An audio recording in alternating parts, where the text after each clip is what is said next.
Oh, my name is Herbert Franklin Griffin, and my connection to Shades Cahaba was I started there in September of 1944 during World War II and graduated in 1948.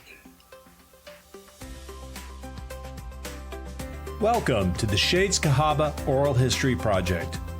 I'm your host, Sean Wright.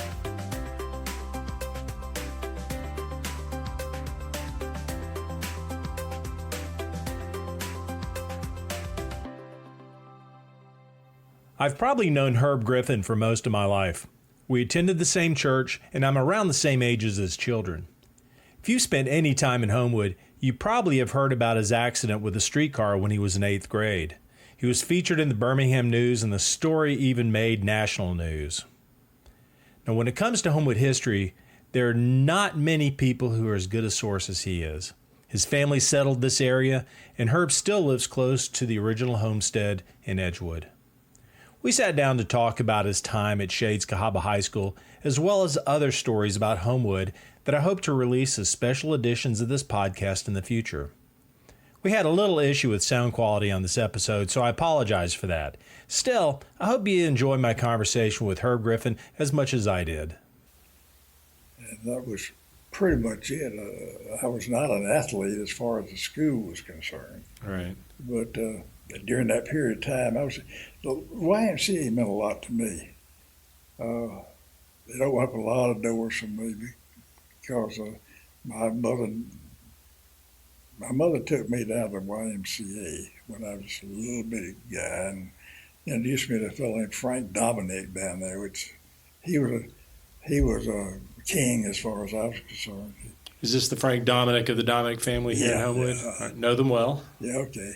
So I got involved with the Dominic family, and then I found out that there was a YMCA program on the playgrounds at the different schools, including Edgewood School. Mm-hmm. So we were shooting we had a basketball goal out in the back on the playground of the school, and we'd go out there and shoot baskets during play period and so forth. And I was tall, and so I couldn't play basketball. I could shoot the bottom out of those nets.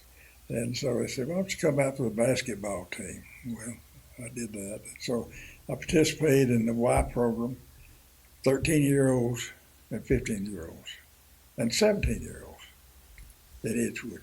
Okay. Where was the YMCA at that time? Was it the one downtown? Yeah. Okay. It was a boys' Y downtown. Mm-hmm. And Gordon Bean, you remember that name ring a bell with you? It does. I can't place it though. Well, Gordon Bean was a Y leader on the playground at Edgewood School, and he gave me a job working with him. I was his assistant Y leader. Gordon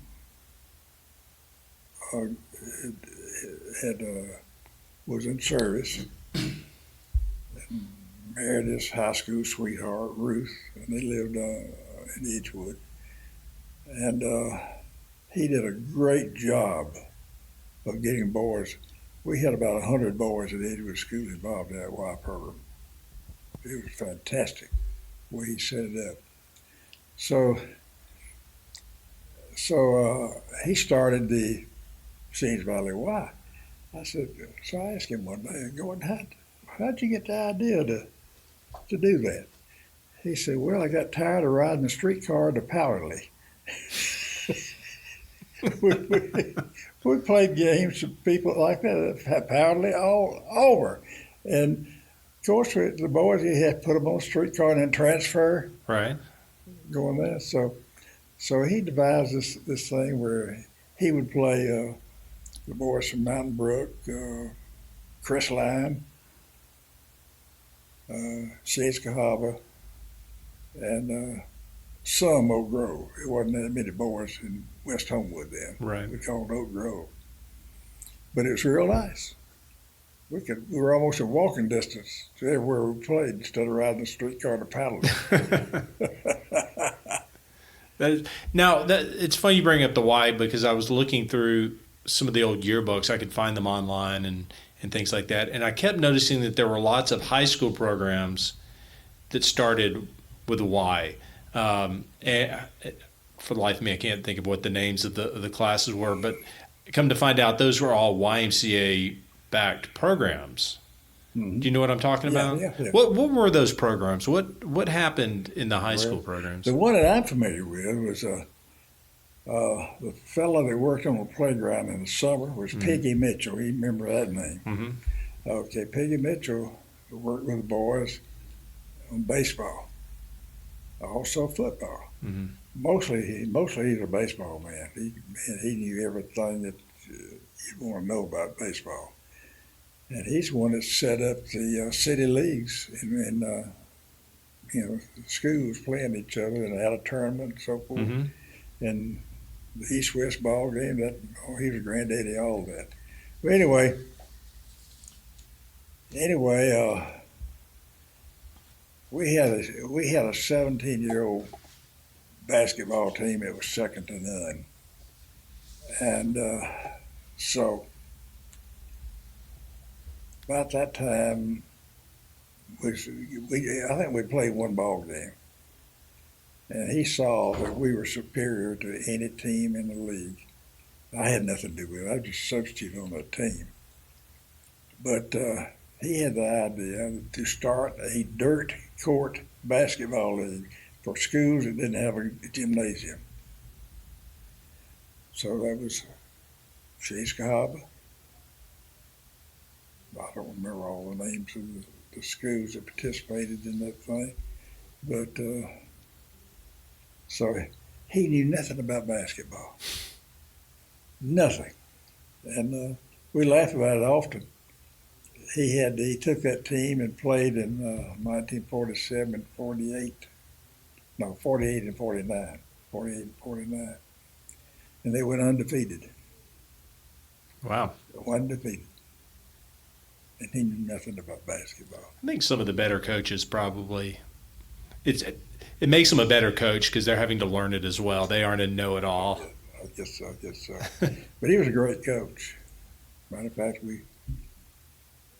I had one committee I really enjoyed working on. Worked with a fellow named Fletcher Allen, and his family Coach Mitchell's family had called Fletcher because he was probably his best-known athlete at Shades Cahaba.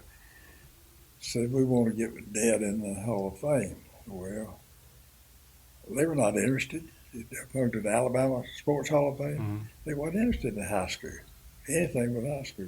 They were interested in more college, Right. professional, so forth. So, so Fletcher talked to the Alabama Sports Hall of Fame. We could get no help from him whatsoever.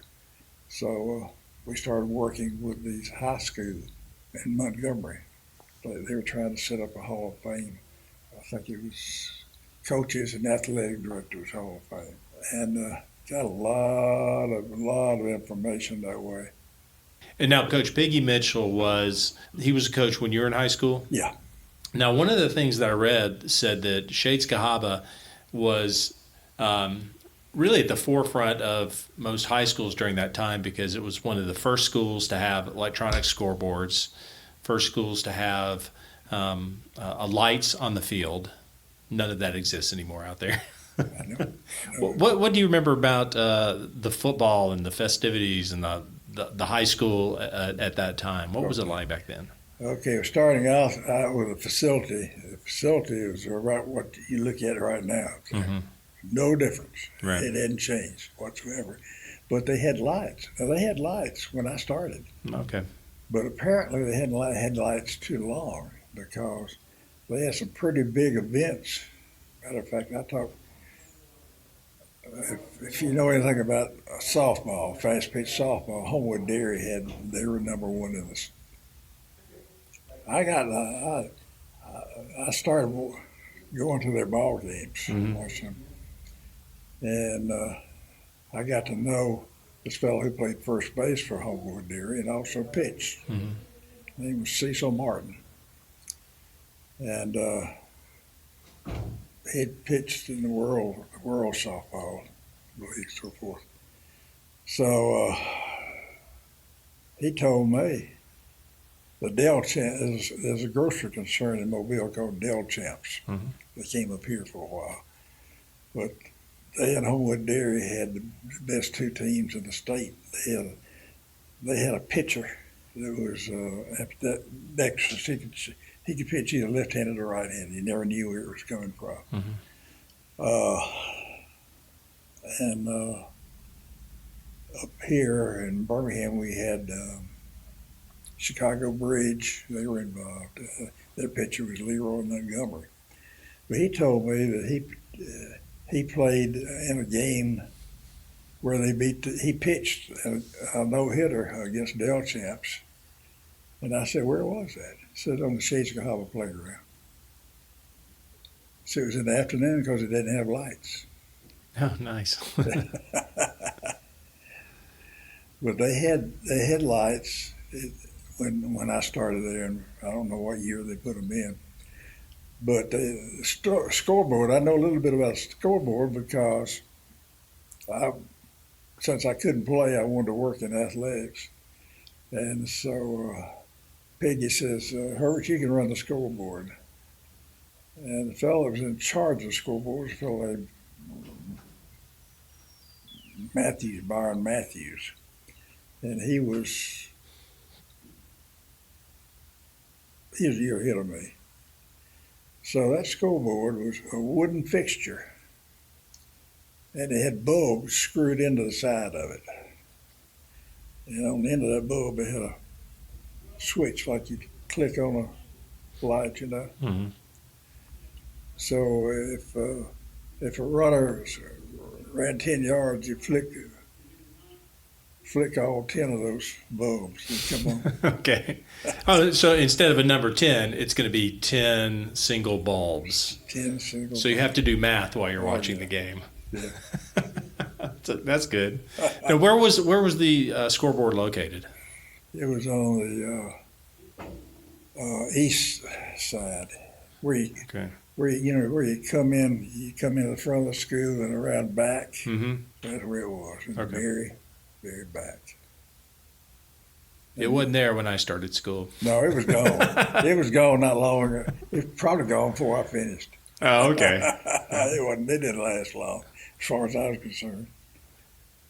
But Alan Baker, I don't know if you know Alan Baker or not. Alan Baker was a sideline.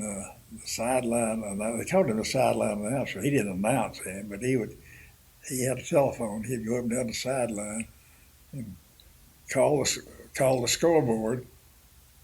Byron Matthews they called him a play-by-play announcer, and he'd call the information into Byron, and then Byron would call it out on the loudspeaker. Oh, okay. Yeah, so Jones just ran for 10 yards, that sort of thing. It's real fancy now. Yeah. Can't imagine So it. it took only three of us. That Byron was the main guy, and Alan, I flicked the lights. That was your way of getting into athletics. That's the side of the school you liked. Were you in the band, or did you sing or anything like that? We had a very small band. I didn't play any instruments. The reason why I asked, I thought I'd brought it. Yeah, this is it right here. So I found that. That's the alma mater. Do you remember the alma mater from high school? You wouldn't happen to know what the tune is, do you? I'm not asking you to sing it. I'm just curious if you know it. I'm getting it confused with the Edgewood.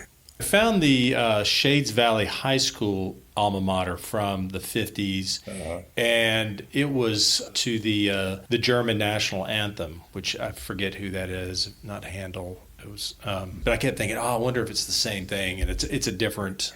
It went this way: Hail to thee, our alma mater, Shades Cahaba High, to our friends and to our daughters as the days go by.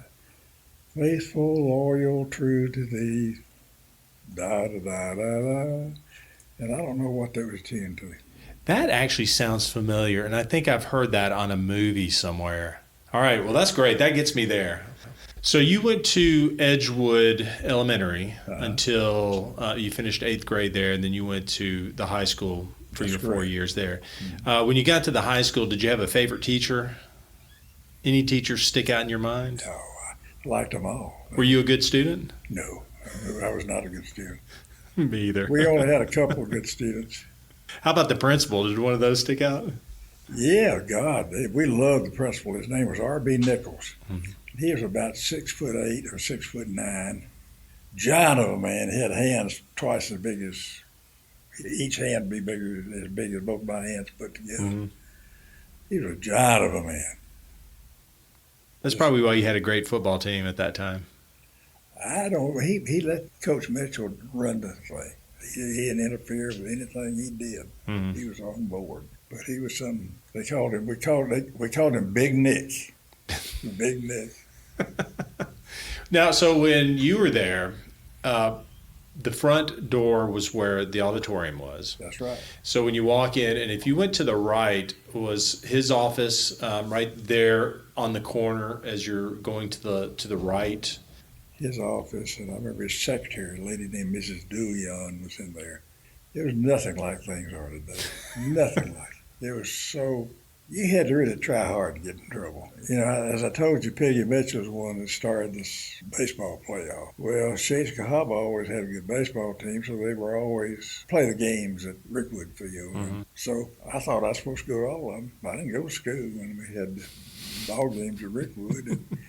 And you know how I'd get back? I'd hitch a ride with Mr. Nichols. He'd never turn me in. He'd bring me home every time and never ask me what I was doing out of school, anything. Now, if you didn't get a ride from him, if you had to take the trolley, you'd take the one through Edgewood downtown Mm-hmm. and then head out to Rickwood. Yeah. How long would that take? About an hour. I was about to say. Couldn't have been fast. Oh, it wasn't fast at all. I'm interested in the lunchroom. Right now, it's very end on the left side and down below. That's right. Which would have been the same place that mine was at. Today, it is now the extended day program. So when the kids finish school, they go down there and play for the day. Do you have any memories of what lunch was like at Shades Cahaba High School lunchroom? We had good lunches. Good lunches. It was run by a lady, Mrs. Tyler, Tyler, an old lady. And she ran that thing like an iron ship. One of our mothers of a couple of our students, a Mrs. Suddeth, worked in the lunchroom, serving the meals. Just like the whole school, it was low key. Everything was low key. Mm-hmm. It's just like it is today. You got time of day for this class to eat, and then the next class would come in. It's the same way. Didn't operate any different. Did you have a favorite food? I'm guessing they didn't have square pizza. That was always a favorite of mine when I was there. They didn't even have pizza. My favorite meal was on Friday. We started having fish on Friday because of all the Catholics. We had mashed potatoes and ground beef, I guess was my favorite. I think they had that when I was there. That sounds real familiar. Yeah. Mystery meat, I think, is what we call it. Yeah. You didn't know what to put in it. But anything we had in dessert was just standard, in any school or any cafeteria. Right. Now, when you were there, so you came from Edgewood, which is elementary school, and by that time, I think Hall Kent was open. It was operating on the far side of town. And Shades Cahaba had the elementary school as well. So were the elementary school kids in the building with you guys at that time? Had they already come over? Yeah, they were all the same. For instance, Hall Kent went 6 grades. Okay. When they got out of the 6th grade, they'd send them to Shades Cahaba for junior high, 7th grade. Okay. And then Edgewood went through 8th grade? Yeah, 8th grade. Then Shades Cahaba was already there. Mm-hmm. Where were the younger kids at Shades Cahaba when you were there? They were in the side of the building that was... It's kind of like a third wing that's over there on the east side? Yeah, that part is still there. The grammar school kids were there. Boy, that was something else. When you think about that, whole 12 grades in one building. Well, in the interview I did with Don Harbor, who started 2nd grade, I believe. He went to 1st grade somewhere, 2nd grade in 1948.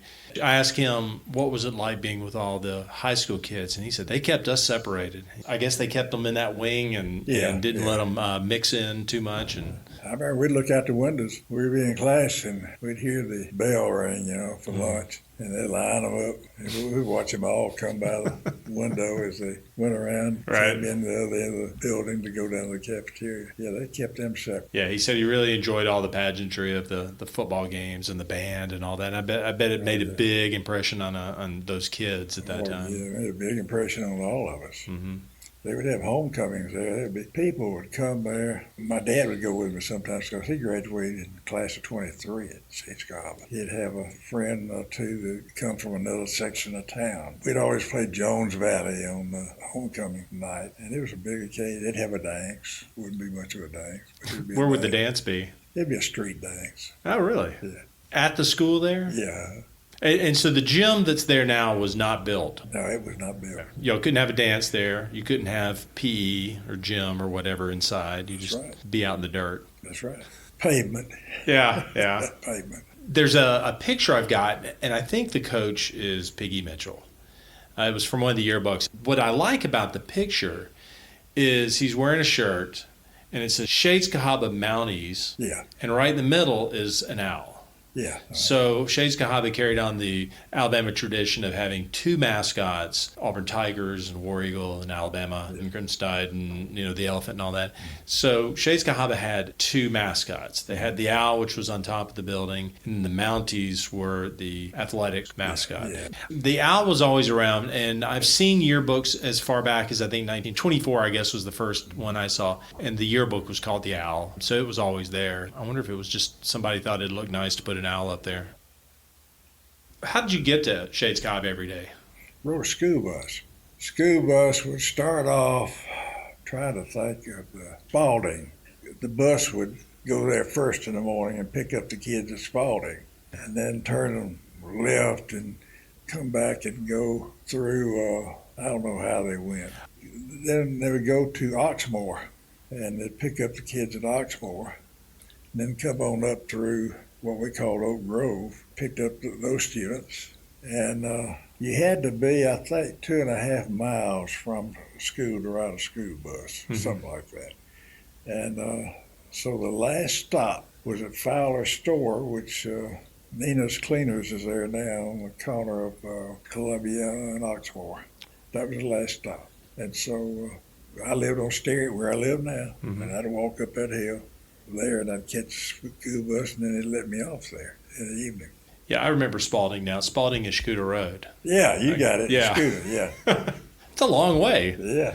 But when you got to Oxmoor, of course, Oxmoor furnace was gone by then, so those people were not around. But you had people that, for instance, Chief Scott, the chief of the Homewood police, lived in Oxmoor. Lived on a 40-acre farm there.